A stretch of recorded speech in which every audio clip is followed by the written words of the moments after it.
How much was the notice of disallowance? Ano yung dinisallow out of the 125? Sa pagkakalala ko, around 73 million pesos po, Your Honor. So out of 125 million, 73 million lang yung finally dinisallow ng COA dun sa notice of disallowance. Ang dami namang nagkamaling numero dun. From 59,787,000, ang tamang total is 69,837,000. Yes po, Your Honor. But the figure you mentioned earlier was what was written here. How did you know that it was wrong, a typo, and now you're giving us the correct figures? Let's focus on the failure to liquidate and notice of demand. Yung AUM po ba may failure to liquidate na at notice of demand na? Wala pa. I'm citing paragraph 8.3 of the JMC. Kapag AUM po kasi, Yes or no? wala pa po.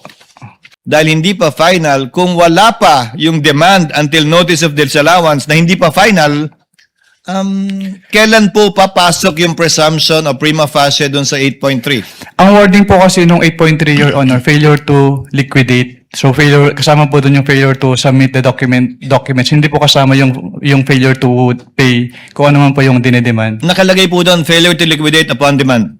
Yes po. So ang sinasabi po doon ay isubmit yung complete documents with the ICPAW. So, pag hiningi nyo at hindi pa nasasubmit, failure na yun sa palagay mo?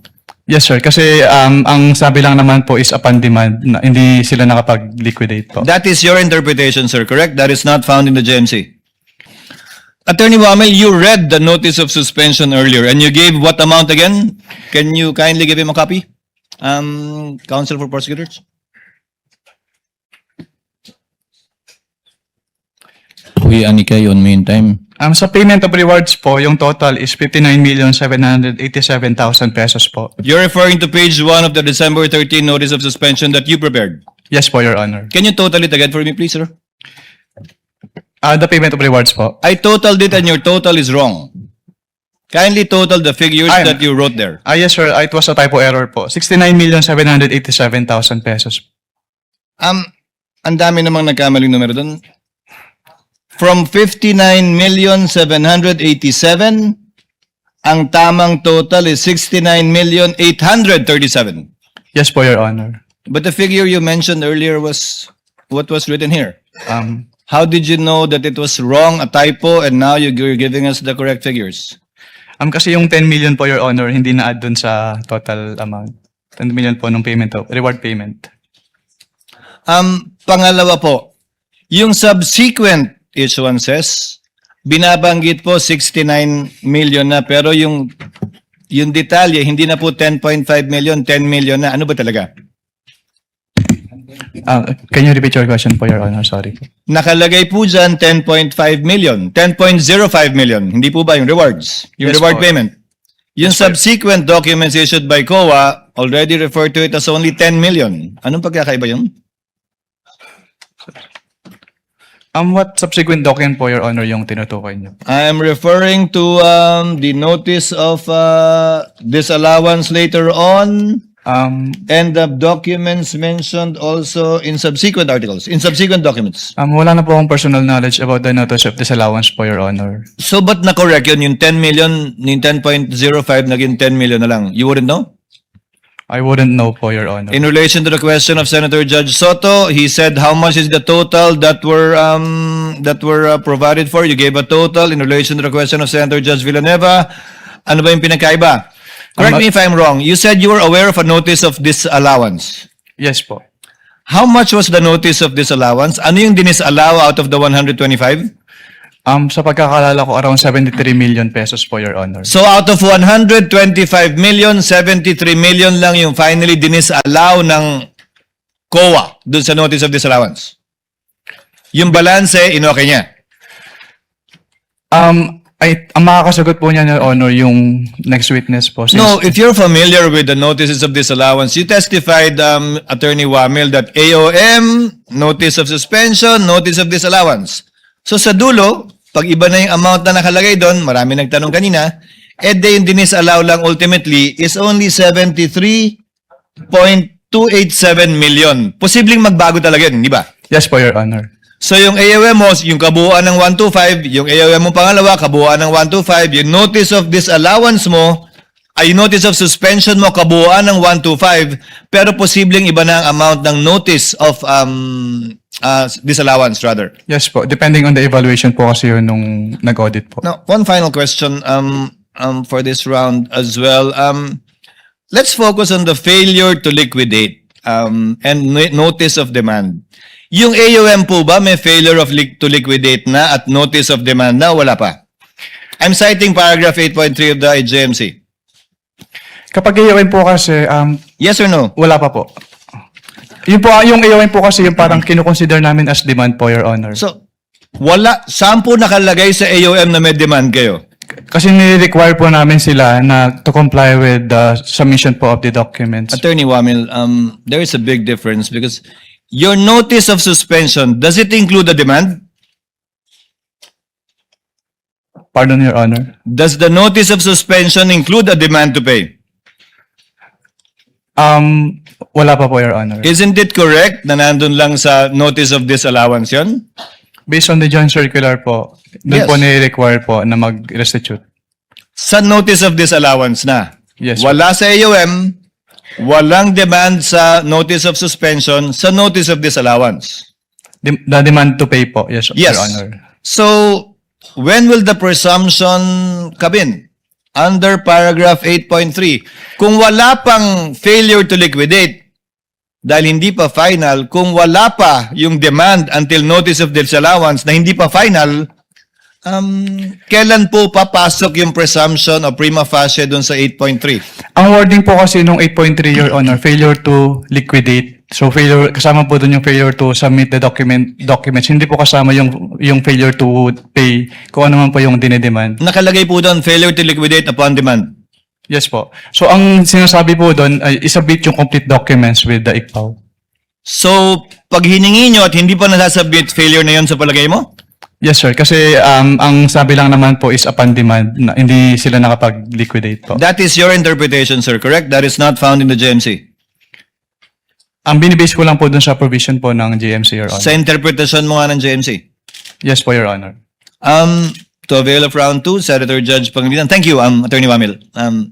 To avail of round 2, Chair would now like to recognize our minority leader, rather, Senator Judge Alan Cayetano, for his availment of the first round. You may proceed, sir, when you're ready. You have 2 minutes, sir. Mr. Presiding Officer, Senate President, dear colleagues.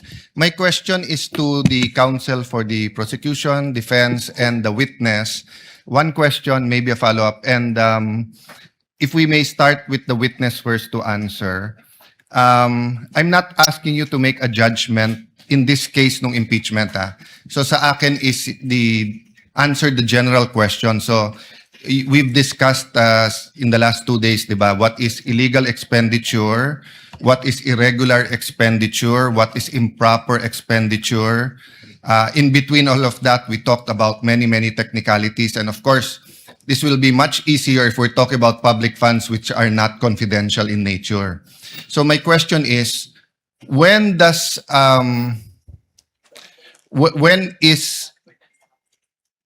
we analyze the expenditure, when is it in the nature of an administrative problem na parang mag-submit lang kayo, i-justify nyo to, o kulang lang ng dokumento, i-supply nyo to, and when does it go up to na criminal na in nature na sandali lang, may anomalya na dito or we might file charges against you? Ano yung bar niyan, di ba? So sa mga senator judges na nanonood ngayon, and sa publiko na nanonood ngayon, because nga confidential expenditures are in a class by itself, di ba? Peace and order is so important, security is so important. So I'm not referring to this case, So I'm not asking you to make a judgment in this case, whether it's administrative, criminal. In general, as an auditor, then I'll ask the same sa prosecutor and sa defense. Witness, go ahead. In your words, no? Apo, kapag AOM po at NS, ni-require po namin sila na mag-submit ng documents. Pero kapag nag-end na po, since there's an obligation to restitute, so ang remedy po nila is to settle the amount or to file an appeal with the commission proper. Yes, but even when you give them an ND to restitute, hindi nyo naman sinasabi pag restitute. Pwedeng restitute na mali paggamit, hindi yung binulsa mo yon, di ba? So at what point as an auditor do you say na sandali lang, criminal na to, may anomalya? Kasi pwedeng mali ang pinaggamitan kaya isoli nyo, but you're not accusing anyone of na binulsa niya. Well, sa circular naman po, merong presumption na tinatawag kapag hindi nakapag-liquidate na maayos yung agency. Which is Yes, presumption of misuse or misappropriation. Yes, and that's a disputable presumption, right? It is a prima facie presumption. Yes, a prima facie presumption is a disputable presumption. It's not a conclusive presumption, meaning yung prima facie, so lilipat yung onus sa kabila na i-prove na mali. Tama? Yes po, Your Honor. Yes, so hindi pa yun yung hindi ka pa rin dumating dun sa point na yon na parang hindi, as far as COA is concerned, ninakaw mo to. Again, I'm not talking about this case in general. At what point nga will you have a final COA document saying na yon? Kasi pag sinabi mo lang restitute lang, it could be restitute because you didn't use it for what you were using it for.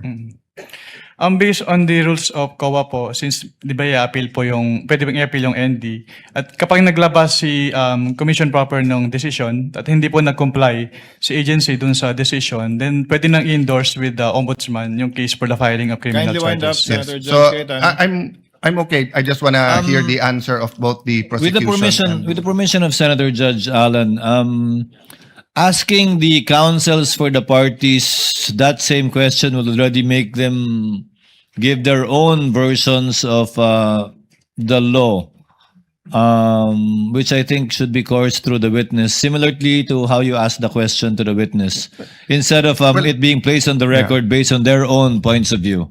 Well, anyway, we will have 2 more COA witnesses, but I think Yes. to all of us who are neutral, that's the big question. At what line does it cross between nagkamali lang yung isang public official sa liquidate and at what point is it criminal? And I just wanted to give, but if that's the I would be decision of the- clarifying that too during my second round. Then I will leave it up to you, Mr. Presiding Officer. I apologize, the prosecution and the defense, you will not have a chance to answer that, but during the time of the presiding officer, you will be able to, or maybe even in the summation at the end. Thank you for your understanding, Senator Judge Allen.